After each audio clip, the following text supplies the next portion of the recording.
Sir, तुम्ही मला M-R-I काढायला सांगितलंय. साध्या एक्स-रेमध्ये भागणार नाही का हो? मला एम-आर-आयची भीती वाटते सर.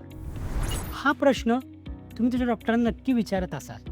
पण एम-आर-आय ही लक्झरी इन्व्हेस्टिगेशन किंवा पैसे काढण्याची स्कीम नाही आहे, तर हे तुमच्या मणक्याचं डिटेल मॅप आहे. एक्स-रेमध्ये मणक्यातली हाडं दिसतात, पण त्याच्यामधले गाद्या, नसा हे दिसत नाही. हे सर्व बघायचं असेल तर एम-आर-आयची गरज असते. वारंवार होणारी कंबरदुखी, पाठदुखी, पायाला मुंग्या येणे, नसा ओढणे, चालता न येणे, हा त्रास जर तुम्हाला वारंवार होत असेल तर एम-आर-आय करून घ्या. कारण अचूक निदान करण्यास हा एम-आर-आय मदत करतो, ज्याच्याने तुमची ट्रीटमेंट अचूक होते. या मशीनला घाबरून जाऊ नका, कारण ह्याच्यामध्ये कुठल्या प्रकारचं रेडिएशन नसतं. ही मशीन सेफ आहे. सो कुठल्याही चुकीच्या पद्धतींना, चुकीच्या गैरसमजुला बळी पडून घाबरून जाऊ नका. तुमचे डाऊट्स आजच क्लिअर करून घ्या. Thank you so much.